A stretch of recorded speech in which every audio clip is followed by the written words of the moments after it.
আসসালামু আলাইকুম প্রিয় চাকরি প্রত্যাশী বন্ধুরা, দেখতে পাচ্ছেন national institute of laboratory medicine and referral centre 15 April 2025 তারিখে একটি নিয়োগ বিজ্ঞপ্তি প্রকাশিত করেছে।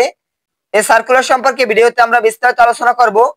দেখতে পাচ্ছেন এখানে স্বাস্থ্যসেবা বিভাগ, স্বাস্থ্য পরিবার কল্যাণ মন্ত্রণালয়, প্রশাসন এক শাখায় 9 জুলাই 2024 তারিখে এখানে একটি স্মারক নাম্বার দেখতে পাচ্ছেন।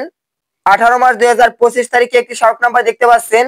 স্মারকের ছাড়পত্রের পরিপ্রেক্ষিতে বাংলাদেশ স্বাস্থ্য বিভাগ নন মেডিকেল কর্মচারী নিয়োগ বিধিমালা 2018 সরকারি প্রতিষ্ঠান কম্পিউটার পার্সোনেল নিয়োগ বিধিমালা 2019 এবং কমন পদে নিয়োগ বিধিমালা 2019 এর আলোকে national institute of laboratory medicine and referral centre Sher-e-Bangla Nagar, Dhaka নিম্নবর্ণিত শূন্য পদসমূহে অস্থায়ী ভিত্তিতে নিয়োগের মাধ্যমে পূরণের নিমিত্ত নিম্নলিখিত শর্তে এখানে একটি ওয়েবসাইট দেখতে পাচ্ছেন।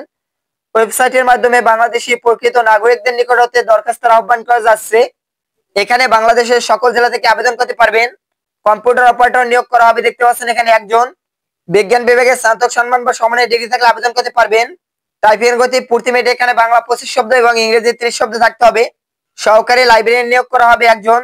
স্নাতক বা সমানের ডিগ্রি থাকলে আবেদন করতে পারবেন।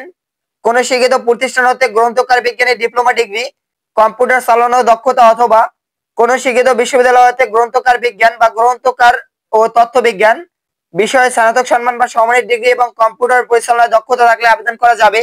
ডাটা এন্ট্রি অপারেটর দেখতে পাচ্ছেন নিয়োগ করা হবে 3 জন। এইচএসসি সমানের পরীক্ষা উত্তীর্ণ সহ কম্পিউটার টাইপিং এর গতি প্রতি মিনিটে 20 শব্দ থাকলে আবেদন করতে পারবেন। অফিস সহকারী কাম কম্পিউটার মুদ্রাক্ষরিক নিয়োগ করা হবে 3 জন। উচ্চ মাধ্যমিক সার্টিফিকেট বা সমানের পরীক্ষা উত্তীর্ণ সহ কম্পিউটার প্রশিক্ষণ প্রাপ্ত, কম্পিউটার ওয়ার্ড প্রসেসিং, ইমেল এবং ফ্যাক্স ইত্যাদি পরিচালনায় দক্ষতা অভিজ্ঞতা থাকতে হবে। টাইপিং এর গতি প্রতি মিনিটে 20 শব্দ থাকতে হবে। ইনস্ট্রুমেন্ট কেয়ারটেকার নিয়োগ করা হবে 2 জন। কোন শিক্ষিত শিক্ষা বোর্ড হতে ইলেকট্রিক্যাল বা মেকানিক্যাল ট্রেডে উচ্চ মাধ্যমিক সার্টিফিকেট সমানের পরীক্ষা উত্তীর্ণ হতে আবেদন করতে পারবেন। অফিস সহায়ক নিয়োগ করা হবে এখানে 13 জন। এসএসসি সমানের পরীক্ষা উত্তীর্ণ হতে আবেদন করতে পারবেন। আবেদন সম্পর্কে এখানে বিস্তারিত তথ্য দেখতে পাচ্ছেন। এই সার্কুলারে বাংলাদেশের সকল জেলার প্রার্থীরা আবেদন করতে পারবেন। প্রার্থীকে আবেদন করার জন্য 1/4/2025 তারিখে সর্বনিম্ন বয়স 18 এবং সর্বোচ্চ 32 বছরের ভিতরে বয়স হতে হবে। এই বিজ্ঞপ্তিতে অনলাইনের মাধ্যমে আবেদন করতে পারবেন। আবেদন করার জন্য দেখতে পাচ্ছেন এখানে একটি ওয়েবসাইট দেওয়া আছে। ওয়েবসাইটে প্রবেশ করে আবেদন করতে পারবেন এবং আবেদন শুরু হবে 20/4/2025 তারিখ সকাল 10 ঘটিকা থেকে। শেষ তারিখ 19/5/2025 তারিখ বিকাল 5টা পর্যন্ত। এই সময়সীমার ভিতরে আবেদন করতে পারবেন। আবেদন সাবমিট করার পরবর্তী 72 ঘন্টার ভিতরে পরীক্ষার ফি পরিশোধ করতে হবে। এখানে পরীক্ষার ফি হিসেবে 1, 2, 3, 4 ও 5 নং পদের জন্য 100 টাকা এবং টেলিটক সার্ভিস চার্জ 12 টাকা সহ 112 টাকা পরিশোধ করে আবেদন করা যাবে।